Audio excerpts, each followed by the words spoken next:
hermanos, vamos a continuar con el estudio que llevamos en el Evangelio de Juan y vamos a comenzar con el capítulo 6. Esta tarde le he titulado Motivos incorrectos para ser cristianos.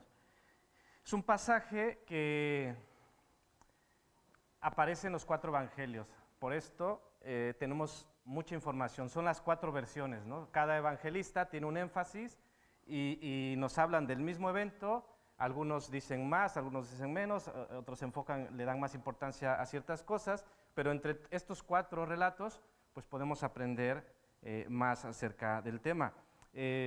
Nuestro relato empieza con la expresión después de esto. Y como Juan no es tan cronológico, sino que Juan hablamos en la primera ocasión de su propósito, que nos va mostrando milagros, su intención es esta para que entendamos, para que creamos que Jesús es el Cristo, que quien hace estas cosas no puede ser otro sino el Hijo de Dios. Entonces, hemos visto a Jesús yendo a Jerusalén, volviendo a Galilea, el capítulo 5 estaba en Jerusalén, y ahora resulta, y dice después de esto. ¿Qué estaba pasando después de esto? ¿Cuál era el contexto? Bueno, recientemente había muerto Juan el Bautista, que era pariente de Jesús. A veces dice uno primo y dice, no, es que no dice que era su primo. Bueno, era su pariente y muy probable y seguramente era su primo. También los discípulos habían vuelto hace poco de las aldeas de predicar, habían ya hecho, dijéramos, su primer envío y acababan de volver para reportarse con Jesús. Pero más allá de todo esto, eran momentos en que había mucha gente. Jesús quizá necesitaba asimilar lo que había pasado con el Bautista, necesitaba descansar. Marcos 6:31 dice, Él les dijo, venid vosotros aparte a un lugar desierto y descansad un poco, porque eran muchos los que iban y venían, de manera que ni aún tenían tiempo para comer. Entonces, había mucha gente que seguía a Jesús, demasiada, pero hay algo interesante que dice el versículo 2 que leímos, que muchos le seguían, pero por lo que veían, le seguían por los milagros, por las señales, le seguían por el pan y le seguían por lo que ellos entendían era Jesús, es decir, le seguían por las motivaciones incorrectas, y de esas motivaciones incorrectas nosotros debemos aprender por qué no seguir a Jesús, por qué razones no ser cristiano. Conocemos las razones, o debemos conocer las razones correctas, y en este caso descartar las incorrectas. Vamos a hablar en estas 3 partes. No debemos seguir a Jesús solo por las señales, no debemos seguir a Jesús solo por el bienestar físico o material, y no debemos seguir a Jesús solo por motivos, o más bien no debemos seguir a Jesús por motivos egoístas. Vamos a ir desarrollando cada punto y vamos a iniciar evidentemente con el número 1, por las señales. Versículo 2 dice, y le seguía gran multitud porque veían las señales que hacía en los enfermos. Bueno, como ya hemos dicho, Jesús se cansaba, no sé si recordáis, cuando se acercó a aquel pozo, cuando iba a tener el encuentro con la mujer samaritana, dice el relato que Jesús, ¿cómo estaba? Cansado. Jesús se cansaba. Jesús también se ponía triste. Ya llegaremos, Juan 11, cuando estaba ante la tumba de Lázaro, ¿qué hizo Jesús? Lloró. Entonces, Jesús se cansaba, Jesús se ponía triste, y en esta ocasión Él se había apartado, Él quería descansar. Dice que ellos no tenían a veces ni tiempo para comer porque era mucha la gente que le seguía. ¿Y qué era malo que mucha gente le siguiera? Pues no. El problema no es que le siguiera mucha gente, el problema es que le seguían por las motivaciones incorrectas. Le seguían mientras veían señales, le seguían mientras Él actuaba como ellos querían o esperaban. En el momento en que Jesús empieza a ser más radical, que lo veremos más adelante en el mismo capítulo 6, más adelante, muchos le dejaron de seguir, muchos, pero no había llegado ese momento. Todavía las multitudes estaban porque veían las señales. Así que, ¿cuál es el problema de seguirle por las señales. ¿Podéis ver algún problema por seguirle por las señales? Lamentablemente, aunque Jesús daba señales porque era el Hijo de Dios, esa fe era temporal. Es decir, mientras yo veo las señales, aquí estoy. En el momento que ya no hay señales, se acabó el show, se acabó el atractivo y me voy a mi casa. Entonces, no debemos seguir a Jesús por las señales. De hecho, Jesús identificaba anteriormente, en el capítulo 2, ya lo estudiamos, dice Juan 2:23, dice, estando en Jerusalén, en la fiesta de la Pascua, muchos creyeron en su nombre, viendo las señales que hacía. Nuevamente, las señales, y dice que muchos creían. Versículo 24, pero Jesús mismo no se fiaba de ellos. Es decir, creían, vean las señales y creían, pero el mismo Jesús no se fiaba de ellos porque conocía a todos. Y esta práctica, esta conducta continuaba. Jesús dijo, estos creen, me siguen, pero yo no me fío de ellos. Ellos no han creído correctamente, ellos no me siguen por las motivaciones correctas. Y lo vemos más adelante. Ya Jesús había hecho grandes señales. De hecho, en el versículo 30 que os voy a leer, Jesús ya había hecho el milagro de alimentar a 5,000 hombres sin contar a las mujeres y a los niños. Y a pesar de ello, si podéis leer en el versículo 30, leo desde el 29, respondiendo Jesús y les dijo, esta es la obra de Dios, que creáis en el que Él ha enviado. Y le respondieron, le dijeron entonces, ¿qué señal pues haces tú para que veamos y te creamos? ¿Qué obra haces? ¿Podéis imaginar este momento? Jesús ha venido haciendo milagros tremendos, convirtiendo el agua en vino, levantando un paralítico, acaba de alimentar de la nada a tanta gente, y a pesar de todas esas señales, hay algunos que todavía dicen, bueno, ¿y tú qué señal haces? Muéstrame algo. ¿Qué diría? ¿Mostrarte algo? Pero ¿no te has enterado? Todo lo que ha sucedido, todo lo que ha pasado, y todavía cuestionaban a Jesús. Así que seguir a Jesús solo por las señales, solo por lo que yo pueda ver, palpar, va a hacer que mi fe sea temporal. Mi lealtad al Señor no va a ser la correcta. Y podríamos decir, bueno, esto es obvio, evidente, pero no así en la práctica. Muchas veces podemos caer en esa praxis, aún inconscientemente decir, Señor, si tú quieres que yo haga tal o cual cosa, pues necesito que hagas esto, ¿no? Y va a ser una señal para mí de que tú lo quieres. Y queremos andar con el Señor de señal en señal. Y el Señor nos da señales cada mañana, cada día, pero decimos, vale, esas señales no me valen, yo quiero las mías.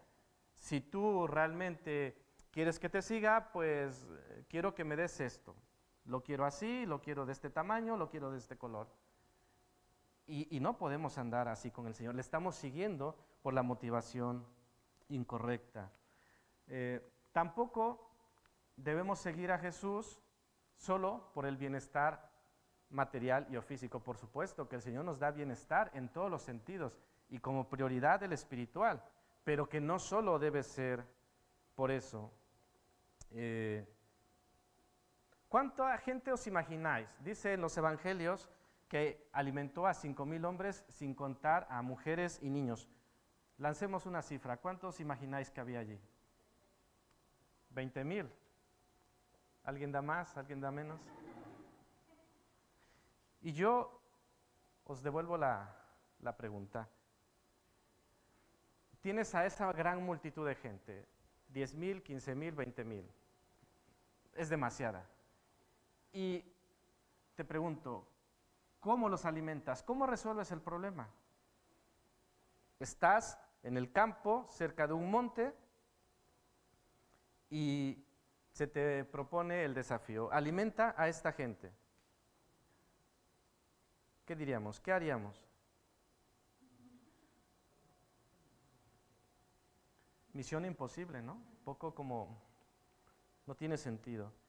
Y Jesús vuelve a denunciar, Jesús vuelve a señalar la mala praxis, vuelve a decir, hey, estáis aquí, pero no estáis aquí. Versículo 26, si no me equivoco, dice, respondiendo Jesús y les dijo, de cierto os digo que me buscáis, no porque habéis visto las señales, sino porque comisteis el pan y os saciasteis. Es decir, el Señor, a veces decimos, a mí no me gusta que sean frontal. Bueno, el Jesús les decía, vosotros me seguís por el pan, porque habéis comido y os habéis saciado. Y esa no es la motivación correcta. La motivación correcta no es que me sigáis por vuestro bienestar material y físico. Así que Jesús sigue denunciando las motivaciones incorrectas.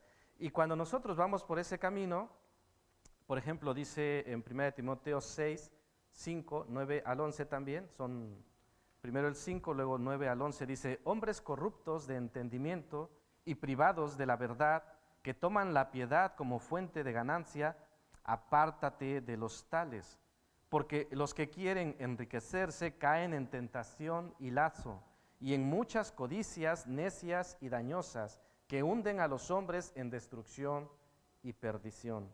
Porque raíz de todos los males es el amor al dinero, el cual, codiciando algunos, se extraviaron de la fe, y fueron traspasados de muchos dolores. Mas tú, hombre de Dios, huye de estas cosas y sigue la justicia, la piedad, la fe, el amor, la paciencia, la mansedumbre. Entonces, todo lo que tiene que ver con ganancias deshonestas, con cuestiones materiales, dice el Señor, no debe ser la prioridad, no debe ser la motivación. Que estando en los caminos del Señor, Él es nuestro proveedor, por supuesto. Él sabe de qué tenemos necesidad y Él va a proveer, y va a proveer conforme a sus misericordias. Así que el bienestar físico, material, está allí, pero que no es el énfasis, no es la razón por la que le vamos a seguir. ¿Por qué? Así como hemos dicho, ¿por qué es un problema seguirle por las señales o solo por las señales? Que nuestra fe va a ser temporal. ¿Y cuándo puede ser un problema esto? Os pregunto. Hay momentos en nuestras vidas que, no sé si decir la expresión, las vacas flacas, si le seguimos por el bien material, ¿qué pasaría con nuestra fe? Diríamos, ¿sabes qué? Cierra, apaga y vámonos, porque no funciona. Esto de seguir a Dios no me está generando buenas rentas. Esto de seguir a Dios, mi balance no cuadra. Entonces, si nuestra fe es debido a esto, ¿qué va a pasar con esa fe? Es una fe falsa, es una fe temporal, es una fe que no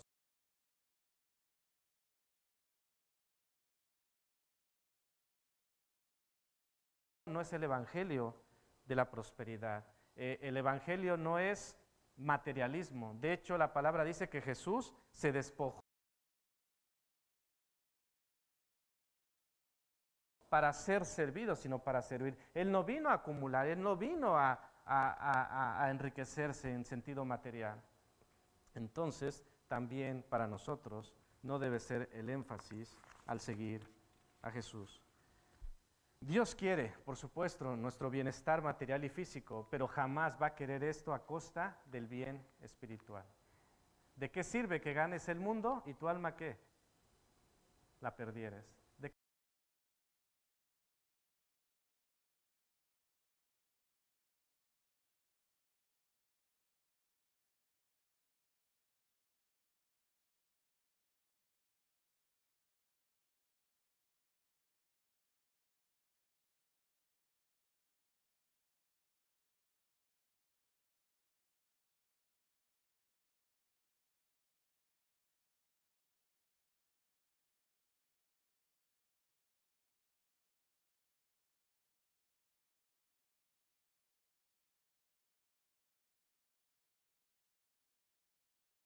Enfocándome en los versículos 14 y 15.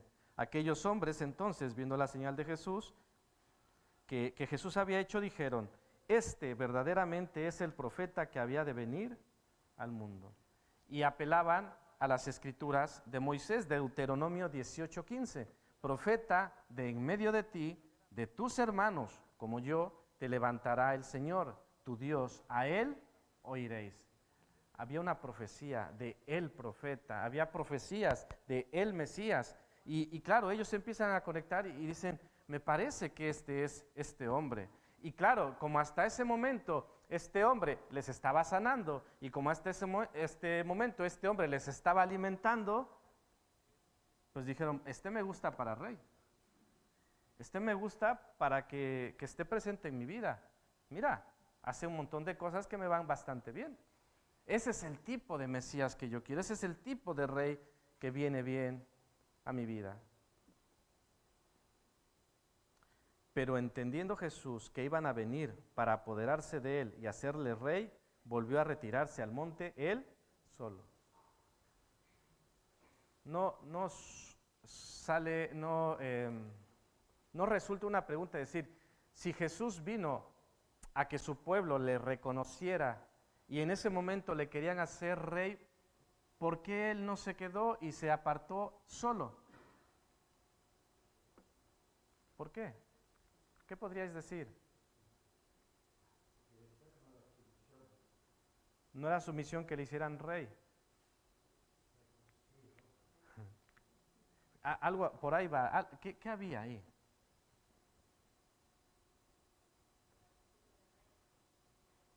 Perdón, María. Claro. Era un motivo al final egoísta, es decir, tú eres el rey que encaja en mis expectativas, pero Jesús no era el rey que venía para encajar en las expectativas de ellos. Jesús venía para ser rey, pero a su manera, a como debe ser, a como Él es. Y esto también es una gran lección, porque a veces queremos tener a Jesús como rey, como Señor, pero con adecuaciones, ¿no? Es decir, sí, tú eres mi Señor, pero mira, aquí y aquí y aquí, algunos cortes, algunos arreglos, y entonces sí, eres mi rey. Y ellos es lo que hacían, me gusta para rey, pero Jesús identifica, Él conoce lo que hay en los corazones y dice no es la motivación correcta nuevamente. Entonces, un deseo egoísta, una motivación egoísta no debe ser la razón por la cual sigamos a Jesús. Así que en este pasaje podemos identificar 3 razones por las cuales no seguir a Jesús, 3 razones por las cuales no debemos ser cristianos. Y en base a eso, quiero preguntaros, o que nos preguntemos a nosotros mismos, ¿por qué soy cristiano? ¿Soy cristiano por la razón correcta o soy cristiano por una motivación incorrecta, cualquiera que ésta sea? Las personas le seguían porque les sanaba, porque les daba de comer. Como hemos dicho, era un mensaje, era un Mesías que encaja con lo que a mí me gusta. Es un Mesías que satisface mis necesidades. Un Mesías que me hace sentir bien. Ahora que está de moda los sentimientos, si me siento bien, si me siento mal, dices, no, aquí este Mesías me sienta bien. Y esto es peligroso porque seguir a Cristo no es pues para que me sienta bien, entendedme la expresión. Tampoco estoy diciendo lo contrario, que sigo a Jesús para sentirme mal y ser martirizado. No estoy diciendo esto, pero que los sentimientos, el sentirme bien, no es la razón por la que sigo a Jesús. Sigo a Jesús, ¿por qué? Porque he pecado y porque la paga del pecado es muerte, y sin Cristo, ¿qué me pasa? Separado eternamente de Él. Entonces, en principio, yo sigo a Jesucristo porque le necesito, porque necesito su salvación, necesito que Él me rescate de mi situación. Y que luego Él me va a proveer, que Él me va a dar bienestar, que Él me va a dar muchas cosas, sí, pero esas cosas no son por las cuales le sigo. Esas cosas no son solo por lo que Él le necesito, sino le necesito porque estoy perdido sin Él. Le necesito porque mi pecado me condena y me aparta eternamente de Él. Es por eso que necesito de Jesús y es por eso que necesito creer en Él. ¿Por qué soy cristiano?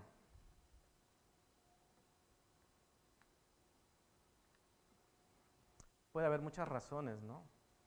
A veces hay personas que a lo mejor ni se lo han planteado. Bueno, yo siempre he estado en la iglesia desde pequeño, ¿no? Y a lo mejor nunca se han planteado, ¿realmente he creído en Cristo? He crecido en la iglesia. Y hay personas que a lo mejor nunca se han planteado, o quizá nunca han tenido un encuentro con el Señor realmente. Simplemente crecí aquí, me hice aquí, tengo el lenguaje, tengo mucho conocimiento, pero no he tenido ese encuentro con Cristo. ¿Por qué soy cristiano? ¿Qué otras razones? Alguno dirá, bueno, yo no vengo aquí por el pan, pero hay gente que dice, bueno, yo voy a tal iglesia porque me gusta la alabanza. Razones por las cuales empezamos a identificar por qué sigo a Cristo.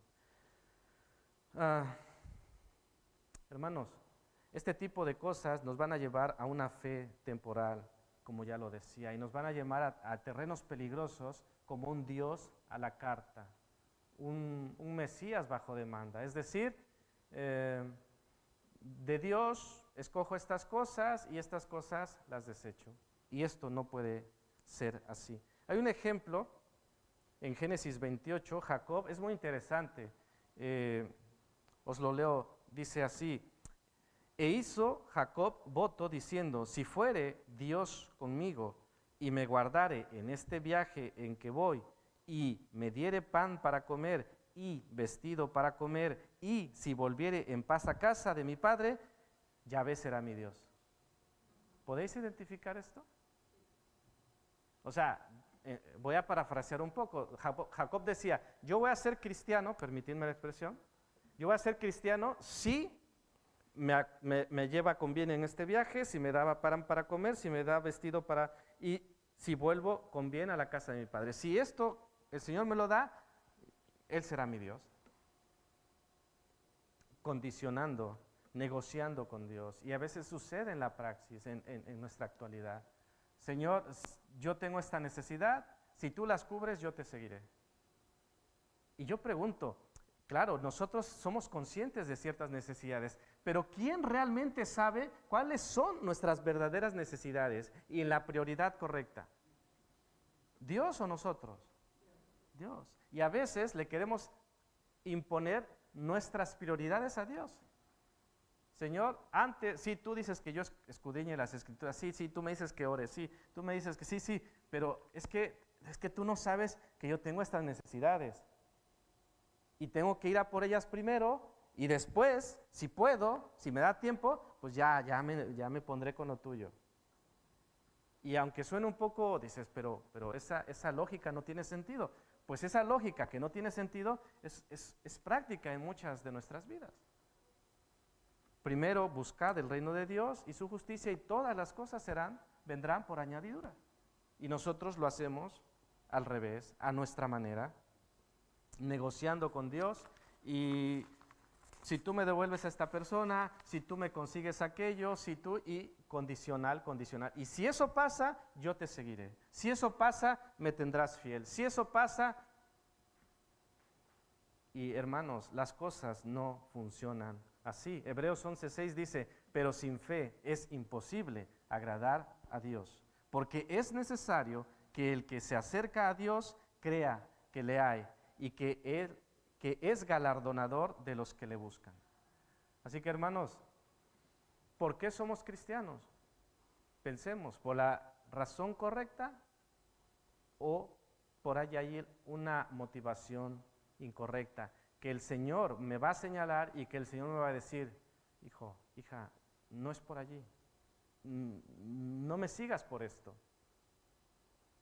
Aunque el deseo sea bueno y la intención sea buena, tenemos que hacerlo por las motivaciones correctas. Quiero que veamos la segunda parte, el punto número 2, mis soluciones contra las soluciones de Dios. Y aquí quiero retomar la pregunta que os hacía. Tenemos el panorama, de hecho, en 6:5, Jesús le dice en el versículo 5, cuando alzó Jesús los ojos y vio que había venido a él gran multitud, dijo a Felipe, ¿de dónde compraremos pan para que coman estos? De hecho, en otro de los de los evangelios, Jesús lanza esta instrucción. Ellos ya ya visualizan el problema, ven la situación y están preocupados. Y Jesús les dice, dadle de comer vosotros.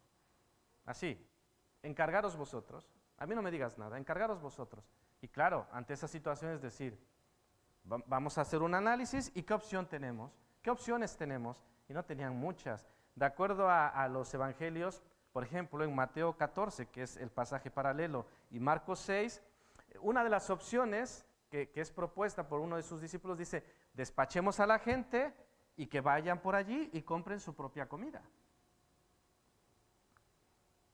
Os pregunto, ¿funcionaría esto? ¿Sí? ¿No? ¿Y por qué?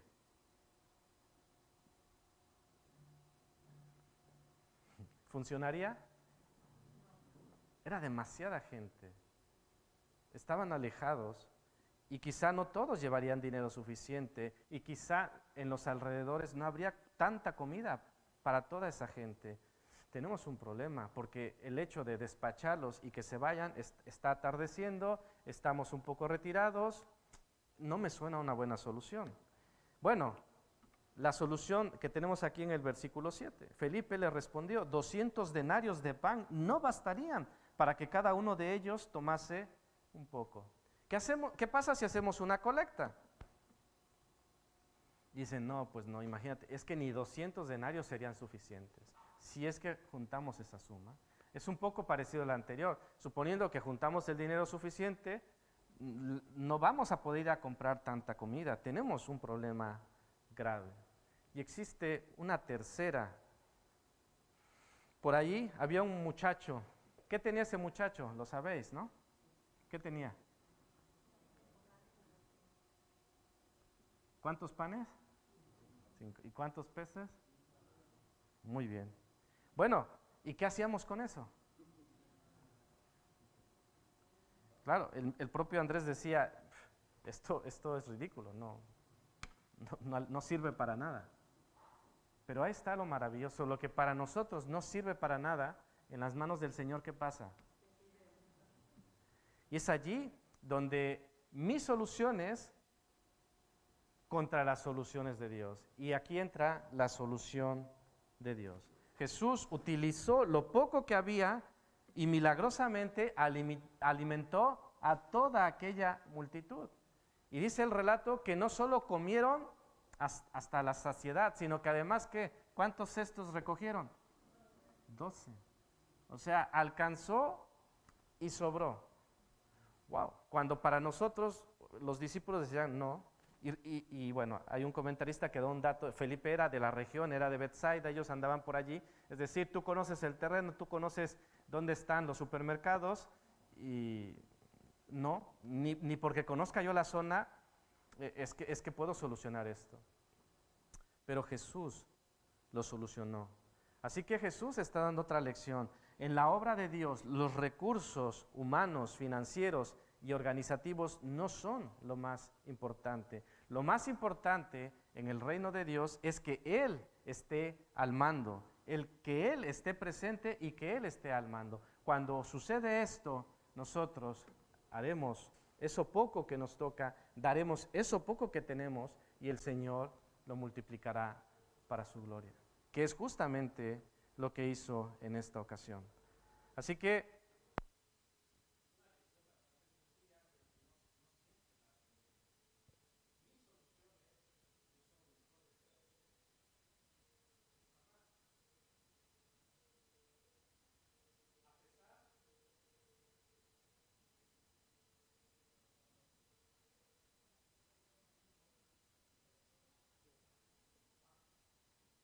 voy a pasar algo. Vale, gracias. Bueno, os decía, mis soluciones no son mejores que las de Dios, pero que muchas veces, a pesar de que hoy lo podemos tener totalmente claro, a veces en la vida cotidiana se nos escapa. Y primero pongo mis soluciones. A mí me ha pasado, muchas veces pasa una situación y mi reacción es actuar, es decir, sí, voy a hacer esto, voy a hacer aquello, y después de un tiempo digo, es que ni siquiera oré, es que ni siquiera acudí al Señor. O sea, es decir, fui adelante con muchas buenas intenciones, pero fui adelante con mis soluciones. Y a veces, y tengo que aprender esta lección, mis soluciones no son mejores que las de Dios. Así que primero estar totalmente seguro que Dios es el que está poniendo el camino y nosotros nos sujetamos a ello. Finalmente, traédmelos acá. Pongo ahí Mateo porque es el pasaje paralelo y esta frase la estoy tomando prestada del Evangelio de Mateo. Cuando le dicen que un muchacho tiene 5 panes y 2 pececillos, Jesús les dice, traédmelos acá. Ya os decía, Jesús prácticamente les había dado una misión imposible a sus discípulos, dadles de comer. Hemos visto que la solución humanamente era imposible. Y ahora yo quiero pasar esto de la misión imposible a nosotros. Jesús nos ha dicho, haced discípulos en todas las naciones, comenzando desde casa. Una vez más, tenemos una misión, como en ese momento los discípulos, alimentar a toda esta multitud. Ahora, Jesús nos dice, haced discípulos en todas las naciones. ¿Cuántos denarios necesitamos? ¿Cuánta comida necesitamos? ¿O qué necesitamos para cumplir la misión que el Señor nos ha dado? ¿Suena también cuesta arriba? ¿Suena un poco a misión imposible? ¿Cuál es la solución?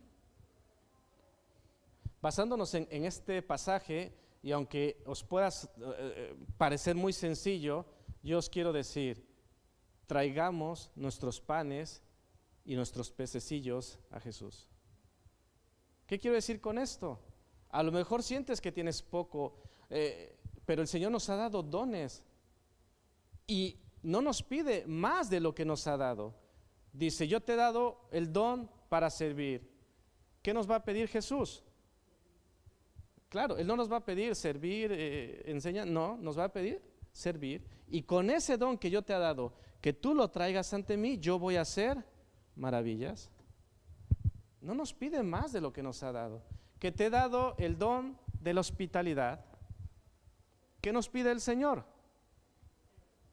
Ser hospitalario. O sea, es que tampoco es tan complicado. El problema, esto se vuelve problema cuando el Señor nos ha dado 1, 2 o 3 dones o más, porque Él da conforme Él quiere, conforme a su propósito, y siempre para la edificación de la iglesia. Esto se vuelve problema cuando yo tengo 2, 3 o 4 o 5 talentos. ¿Dónde los tengo?